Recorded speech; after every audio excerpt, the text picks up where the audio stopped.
I'm seeing the tribes are saying, no, it's not part of the history of your California. It's our language. And it's not that it was our language. It is our language.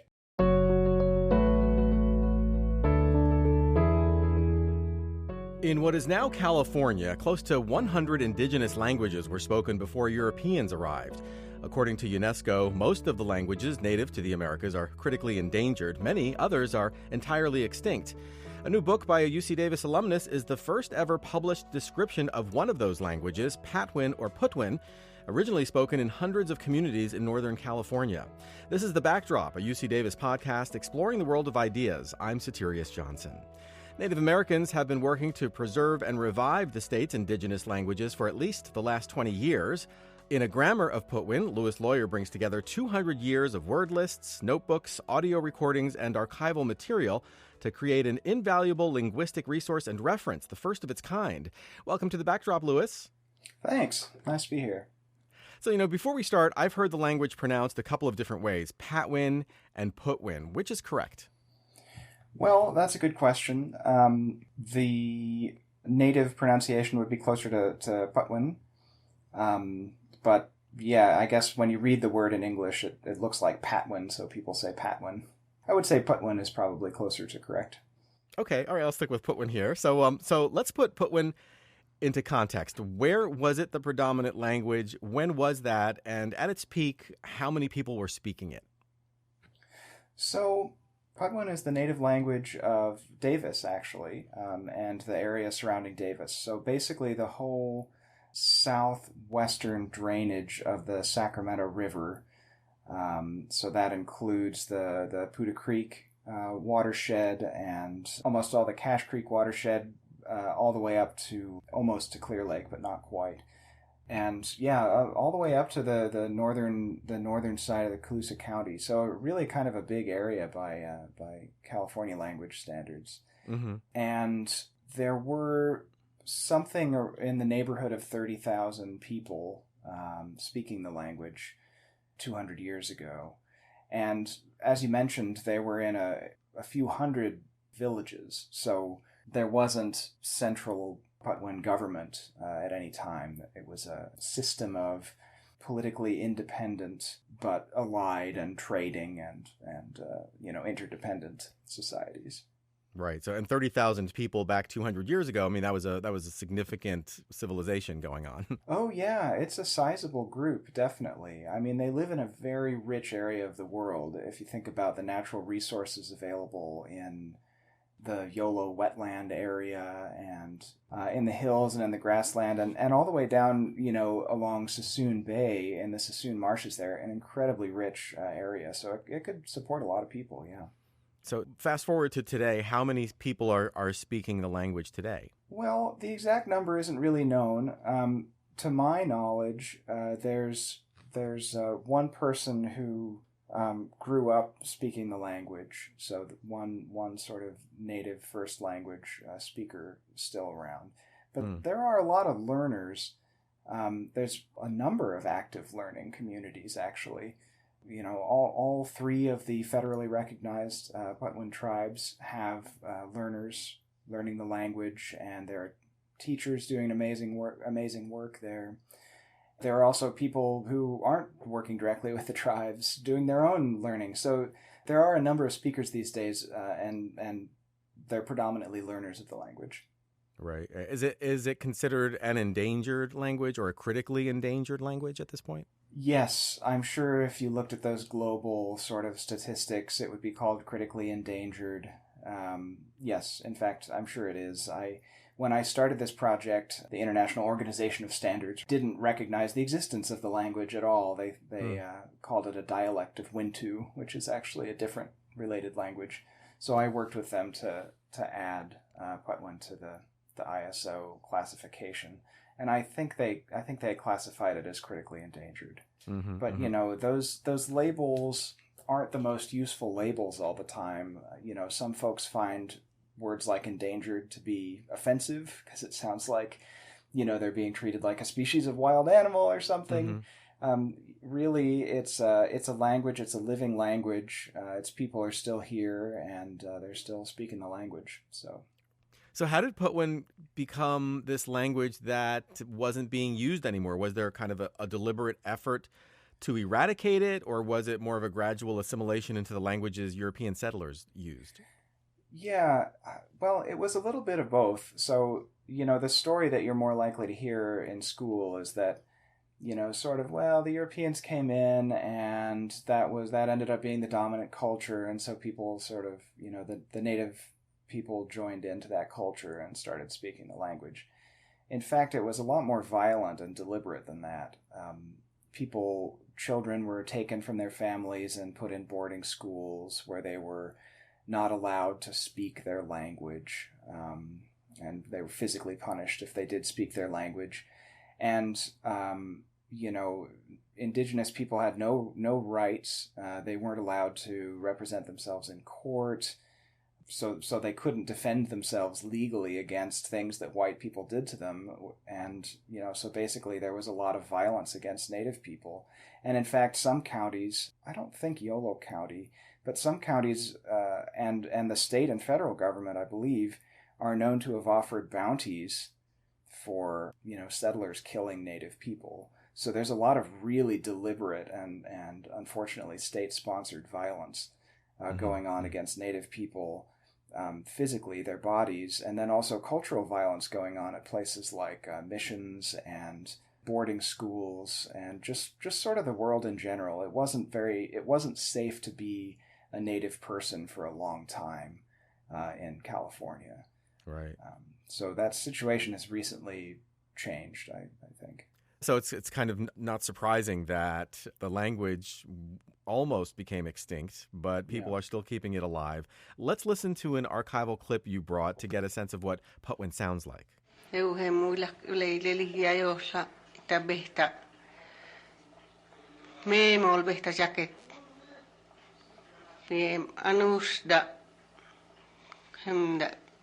That recording we just listened to is by a speaker named Sarah Gonzalez. She's a River Patwin speaker from Grimes, which is up near Colusa. That was recorded in the 1960s. So what the story is the beginning of the creation story. This is a story about how the world was first made. What Sarah Gonzalez was saying just then was that in the beginning it was all water. There's water everywhere, and turtle, peregrine falcon, and coyote are in a boat, and they're sitting in a boat, and they're floating up there, way up above. And at some point, peregrine got tired or bored, and he said, "Let's plan something." And turtle says, "Okay." And that's the bit of the story we just heard. But those three end up, and turtle specifically ends up playing a big role in creating the world. It kind of sounds familiar and unfamiliar at the same time. Is it related to any other languages from, say, other continents? That's a good question, too. Not that is known. It's known that it's related to two other languages for sure. It's related to Wintu up in the northern Sacramento Valley and the surrounding mountains to the west, and Nomlaki, which is in between the two. So we know that those three languages are related to one another. That's called the Wintuan language family. And there's a theory that the Wintuan language family is part of a larger language family called Penutian, which stretches all throughout the West Coast. It's not the only group on the West Coast, but there are many hypothetically Penutian languages on the West Coast, all the way from British Columbia down into California. And those are languages like just across the Sacramento River, the Nisenan language and the Concow language, and also in the Bay Area, the Ohlone languages. Those are all Penutian languages, for example. So there's that theory. And then people have tried to figure out wider connections where the Penutian languages are related to languages from elsewhere, but even the Penutian hypothesis is not universally accepted. So I would say it's definitely related to two other languages and potentially many more. Part of the problem is that, as you mentioned in your intro, there's about 100 languages in California, And not all of them have been studied very well. One of the reasons that I did this project is that I was trying to include some California languages in a global language database that I was building about something else. And I could barely find any information about them. And I surprised myself by realizing that I didn't know anything about the language that was spoken where I grew up. I grew up in Davis. I didn't even know what it was called. So, it's this goes back to the sort of crisis of documentation. There's all these learners who want to learn Patwin. You can't just go to a bookstore and, buy the Patwin dictionary and buy the Patwin learning books. It doesn't exist. And so that's, the animating thing here for us documentary linguists is to just try to get that information into a readable form, basically. Right. So, your journey into this was you weren't actually looking to study this language at all, but you just found a dearth of information about it, and you just kind of made it your mission to create some documentation around it. Yeah, that's right. Like I say, I was building a database of something else and realized that there wasn't any information. And at the same time, I was kind of realizing I was starting to feel like my work in sort of abstract linguistics was not directly applicable to the world. Just in my personal opinion, I was starting to have a crisis of confidence in my own work, and I realized, oh my gosh, I have all these skills about describing language structure, and there are no descriptive materials for the languages in the place that I'm from. Hey, I can do something really useful here. I can make a book that people will potentially be reading for a really long time. Just because it's going to be sort of a primary reference for a language. So I turn my attention to that. So as a linguist, what's unique about the language, or maybe what's a major difference between Patwin and, say, English, to give people a sense of the language? Yeah, there are differences on a variety of levels. One of the first things you might notice is the sounds. In that clip we were listening to, some sounds are very familiar. They've got M's and L's and sort of a lot of the sounds that we do have in English. But some of them are less familiar. The way that we're saying Patwin and trying to be sort of close to the native pronunciation there, that has an unaspirated P. So instead of saying Patwin or Patwin, you kind of say it with a muted P, like the Spanish P, Patwin. And that's a Patwin sound. But they also have the aspirated P, so they make a distinction there, like between the Spanish-sounding P and the English-sounding P. That may not be interesting for normal people, but we linguists are very excited by things like that. Well, it's those differences that really those differences really kind of, you can tell when like a native speaker of a certain language is speaking it, and maybe when someone's speaking it as a foreign language, those little differences are kind of what kind of really stand out. Absolutely. And other things like they can have an H at the end of a word. In that recording, we heard the word for boat, which is nu. And there's a H at the end, which is just something you couldn't do in English. But there's some even more striking sounds. They have the hl sound. So in the word pitla, which means over there, there's a hl, which is kind of like the Welsh double L is a similar sound. So anyway, there's some interesting sounds when you kind of focus in on the rhythm of the language as it's spoken, and the individual sounds themselves are quite different from English. And I think I read that word order doesn't play such a great role as it does in other languages. So yeah, it plays a different role in Patwin. So whatever you want to focus on, you put at the beginning of the sentence, and then you kind of say the rest of the words, and you have a lot of freedom about what order they go in. So if you want to say, I found the example, a speaker named Oscar McDaniel said the sentence, "That dog bit me." But the way that he chose to say it in that moment was, "That me dog bit," I think. Or maybe it was, "That me bit dog." The point is that you take the actual phrase, "that dog," and he split it across the sentence. So not only can you take the phrases like "that dog" and "me" and put them in any order, and you can, but you can also take the individual phrases like "that dog" and you can split them up and put other stuff in the middle of it. So the word order is radically different from what you see in English. It's fascinating because, to an English speaker, that would be confusing. Like, did he bite the dog or did the dog bite him? Well, and actually, it's case marking is what helps with that. So kind of like in Latin, some people might be familiar with, you can do that too. Summa cum laude. Mm-hmm. Summa laude is a phrase, but it's split. You put the preposition right in the middle there because Latin is also interesting in this way. But it's because summa and laude are in the same case, and it's the same with that and dog in this sentence that Oscar McDaniel said. They're both in the object case, so you can tell that they're both parts of the object of the sentence. Got it. Okay, interesting. Yeah. The structure of the verb is also interesting. It's much more complicated than in English, so it's got a root, but then you can add lots of different elements on top of that root. You can layer it like a big, I don't know, like I almost said like a big cake, but you can add layers and layers and layers of meaning to this little root.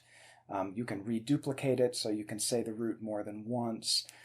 You can add a little suffix that means that the action goes back on itself, so it's reflexive, or that the action is passive or reciprocal. You can say it in a way that is not committing to the reality of what happened, called irrealis. So some speakers use that for telling stories or saying a negative. I could go on and on about the verb. That's the longest chapter in the book. It's really a complicated structure, and it's something that takes your mind a long time to wrap itself around. Yeah. So, I mean, it sounds like a very sophisticated language. Was it? Yes. Is it a written language? I mean, or do you notate it with like using the Roman alphabet? Yeah, well, there's a little bit of both, really. I mean, so it didn't have a written script before Europeans came. So it's not a written language in that way. There are meaningful systems of symbols, like in basketry patterns and in rock drawings. But the language didn't have a written system back before contact. So all the first writings of the language are Europeans or settlers writing it the way that they hear it. So either in sort of their own special way that they come up with, or some of them are trained linguists, so they write it down in a phonetic script. But now I would say that there are multiple native scripts because the tribes are working to develop their own scripts. None of them are just following linguistic tradition. They're all coming up with their own ways that make sense to them to write their language down. So I would say actually recently, so within the last couple decades, their native scripts are being developed for these languages. They're based on the Roman script because every one of those tribes now is literate in English. So once you decided to do this, to document the Patwin language, how did you go about gathering all the materials from all over? That was quite a task. Although it's well, I say that. It's pretty easy these days because of the internet, to be honest. But it was a task. So there had been linguists before me who had studied Patwin, but most of them hadn't published much. So there wasn't much in the way of a bibliography of materials to go from. So I had to build my own. And right away, I wanted to make that one of the things that I shared. So I constantly shared updated versions of my bibliography with tribal members that I was in contact with, because I know that they were building their own archives and trying to make complete collections of archival material as well. I ended up finding archival material all over the place. There's a collection at Berkeley because there was a very active documentation program there for Californian languages. For this language, it was between the 50s and the 70s. Also in the Special Collections Library at Berkeley, the Bancroft, they have some older documents. There's one, the oldest word list is held there from 1821 that was taken in the Spanish Mission. But then there's also Patwin archival material in Philadelphia at the American Philosophical Society. There was some in Bloomington, Indiana, at the Archives of Traditional Music there. Not music, in this case it was just a word list, an important one actually. There is a museum in LA that is famous for its Gene Autry collection, but also it has a research library, and they have some some of the only documentation of the South Patwin dialect, which is the one around Sassoon, was written by one of the Vallejo brothers, and it's stored in that museum in LA. So it's just all over the place. And there's some in Chico that I haven't actually delved into in the Miriam library up there. There's just really a lot of material. And so I was spoiled in that way. Some sleeping languages don't have a lot of material, and you really have to just use one person's work and do as much as you can with it. Patwin has a lot of people who worked on it, actually, and so there was a lot of material, but then it becomes difficult to navigate. Mm-hmm. They all have their own writing system. They all had their own different reasons for doing research. They all had a different level of skill in documenting languages. And there's no index. And some of them have, 10 notebooks or 7 notebooks, and it's just whatever they happen to be talking about that day is scribbled in these notebooks or audio recordings. Right. So one of the things I did, other than gathering materials and documenting which materials I had gathered, I also wanted to index the language in those materials so that if I wanted to know about the word for tree, I could just search the word for tree in a central database, and I didn't have to page through dozens of notebooks and hours of audio material every time I wanted to know about one word. Right. So I built myself a database that I used to query the language. And I ran a little course with undergrad assistants for a while who were helping to digitize the English side so it could all be indexed. And it's really useful. I still use it all the time. So when people contact me and ask me for a word or something, I can pretty easily call it up. I mean, you were very fortunate that there was a lot of source material, but the fact that no one ever actually sat down to kind of bring it all together to make sense of it. I mean, you basically are providing this amazing academic but also cultural service to help to preserve and even kind of promote the continuance of this language. That's the goal. Yeah, that's the goal. I play a non-central role in the continuance of the language, and I'm pretty adamant about that. When I first got into this, I was thinking, wow, I'm going to really be, I'm going to really play a pretty heroic role in this language. And I learned right away that that's just it's not the right approach for a settler to take. I am very happy to use the skills that I have as a linguist, that I've been lucky enough to develop as a linguist, to help make reference material for this language. But nothing I can do is going to make the language continue and survive. In a way, that's sort of maybe an extreme way of saying it, but it's how I think about it. Mm-hmm. No knowledge that I learn matters. The point is for the people whose language it is, so the Patwin people themselves, the Wintun people, it's because of them that the language is surviving and continuing, and they are carrying it on, and they're doing all the work. So, people like me and institutions like the University of California and, funding institutions like the NSF, we can provide a supporting role to provide materials for those communities, but it's the communities that are really doing all the work. And they are doing that work in what ways? They are holding classes and things of that nature? Anything you can imagine, yeah. Classes, mentorships, just valuing and learning from cultural people. There were whole generations that got swept up into this residential school system, and so it ends up being kind of rare to have people who remember what used to be everyday things that everybody would have known how to weave a basket, and everyone would have known the traditional foods. These were obvious sort of universal things, and that knowledge got shockingly close to just completely disappearing.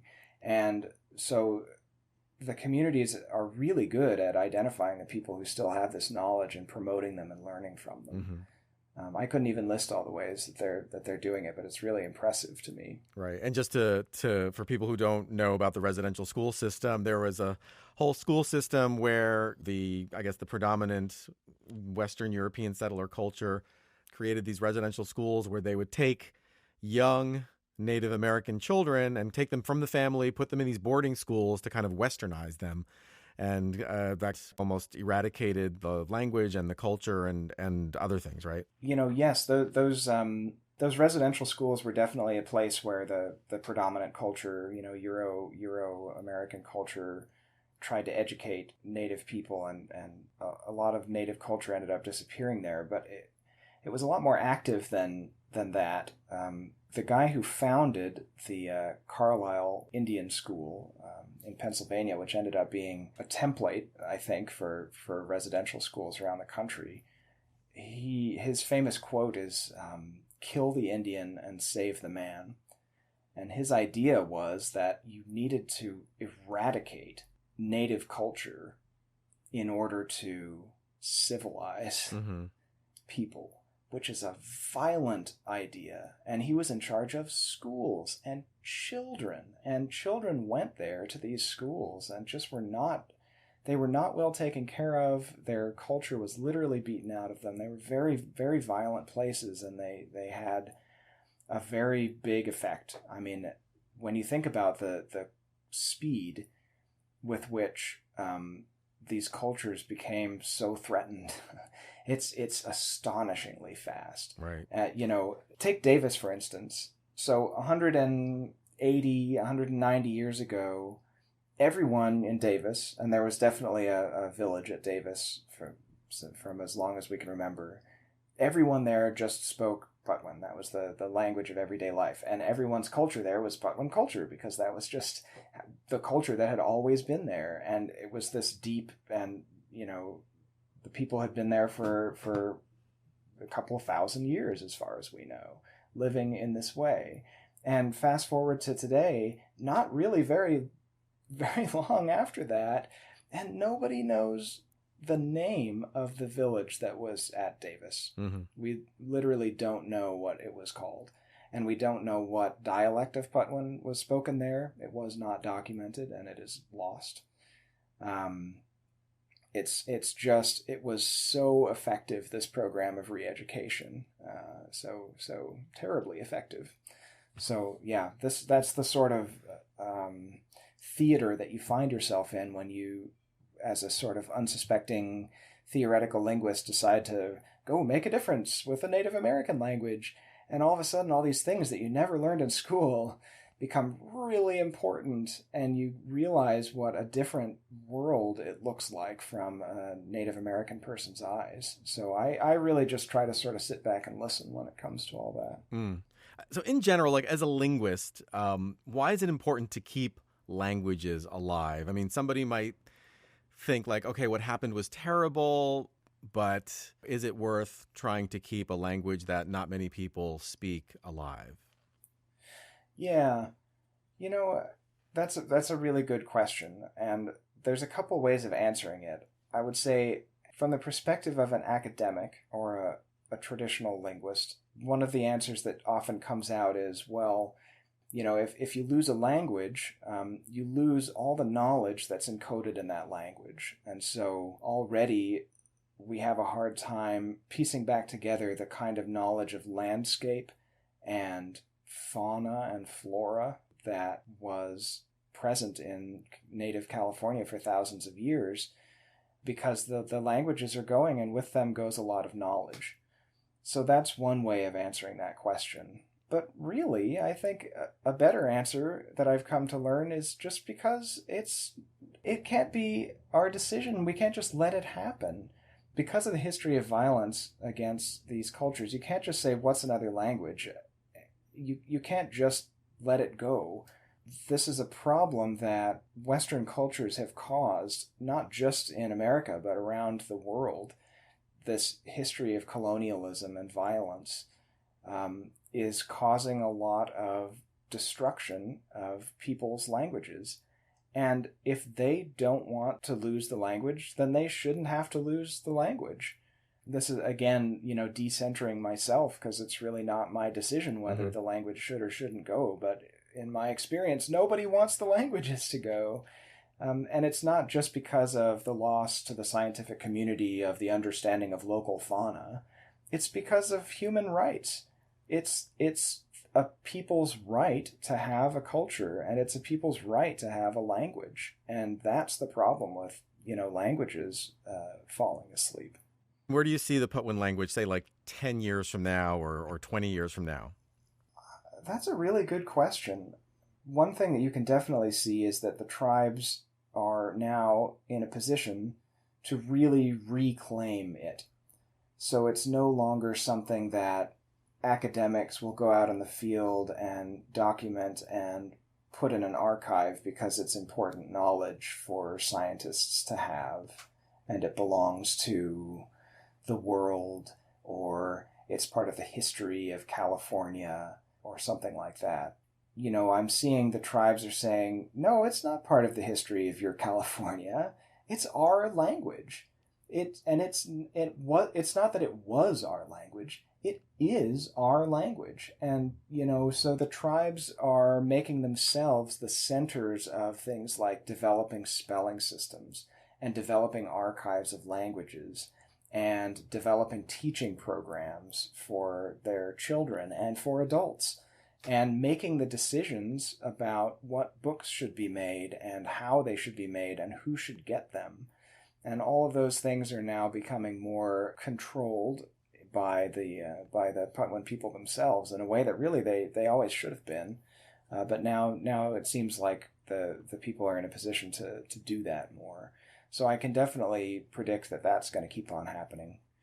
And I'm pretty optimistic about the number of speakers and stuff too. I'm an optimist by nature, but I see all the people learning and how much it means to people to learn language, and it's still going. I hear people speak it, and it's still going. Well, Lewis, this has been really great, very enlightening. Thanks so much for coming on to The Backdrop. Yeah, absolutely. Absolutely. It's been really a pleasure to be here, so thanks for having me. Lewis Lawyer is a linguist, UC Davis alumnus, and author of A Grammar of Patwin. Find out more about his work and the Patwin language on our website, ucdavis.edu/the-backdrop-podcast. And if you like The Backdrop, check out our other UC Davis podcast, Unfold. It breaks down complicated problems and unfolds curiosity-driven research. Join public radio veteran and host Amy Quinton and co-host Kat Curlin for Unfold. Subscribe wherever you get your podcasts. I'm Satirius Johnson, and this is The Backdrop, a UC Davis podcast exploring the world of ideas.